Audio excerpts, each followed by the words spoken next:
On peut souvent avoir envie d'un changement capillaire. Et moi, après avoir passé des années avec les cheveux vierges, si je puis dire, j'ai décidé de passer le cap, comme vous le savez, et de passer à la décoloration. Cap d'ailleurs qui peut faire peur quand on sait tout ce que ça peut engendrer. La casse, la sécheresse, même au final la perte de cheveux en vrai. Donc aujourd'hui, j'ai décidé de te faire un petit topo sur ce que tu devrais faire et ce que tu ne devrais pas faire si tu souhaites te décolorer les cheveux. La première chose que tu vas devoir faire, c'est de préparer tes cheveux à la décoloration. C'est une très très mauvaise idée de se décolorer les cheveux sur un coup de tête, sans rien préparer, surtout pour des personnes comme nous qui ont les cheveux crépus, donc des cheveux qui sont quand même assez secs de nature. Et je sais que pour certains d'entre vous, c'est une étape qui va de soi, mais ça, non, pas pour tout le monde. Donc avant de procéder à la décoloration, assurez-vous de faire un bon masque hydratant, de vraiment hydrater vos cheveux au masque, de vraiment hydrater vos cheveux au maximum, et ça au moins une semaine avant la décoloration, vraiment les chouchouter, etc.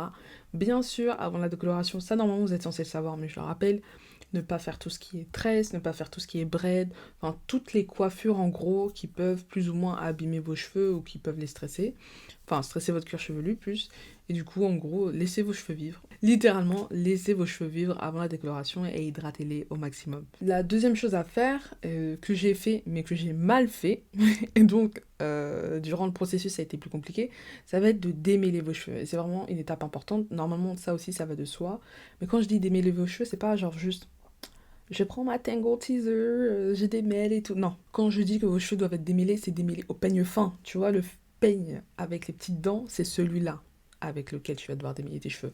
Parce que du coup, comme je vous ai dit, j'ai démêlé mes cheveux, mais j'ai mal démêlé mes cheveux. Et ce qui s'est passé pendant la décoloration, c'est qu'en fait, le processus a pris encore plus de temps. Parce que du coup, fallait que la coiffeuse redémêle derrière, en fait. Parce que du coup, comme ça avait été démêlé avec, vous savez, les gros peignes, etc., il faut éviter au maximum qu'il y ait des nœuds, etc. Et du coup, ça a vraiment non, ça n'a pas du tout accéléré. Ça a vraiment ralenti le processus, surtout qu'en plus, vos cheveux doivent être secs quand vous faites une décoloration, et du coup, elle n'a même pas démêlé mouillé, au final, elle a démêlé à sec.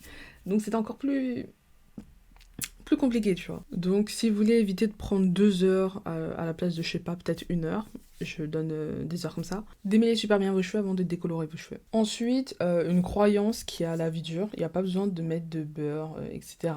pour protéger vos cheveux de la décoloration, ça sert à rien. Là c'est pas un don, c'est inutile, vous allez gâcher vos produits pour rien, tout simplement parce qu'en fait, la décoloration va supprimer le beurre, parce qu'en fait, faut qu'elle atteigne vos cheveux, faut qu'elle atteigne la follicule et tout, non c'est pas la follicule.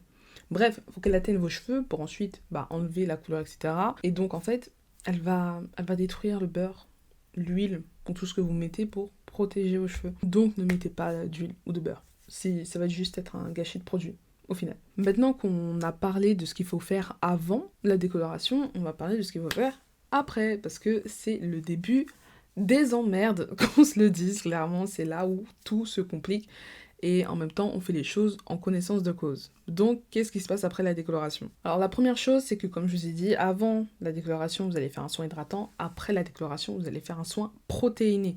C'est vraiment très très très très important parce que du coup là vos cheveux, je vais pas dire qu'ils sont morts, hein, mais en tout cas ils sont très très très affaiblis.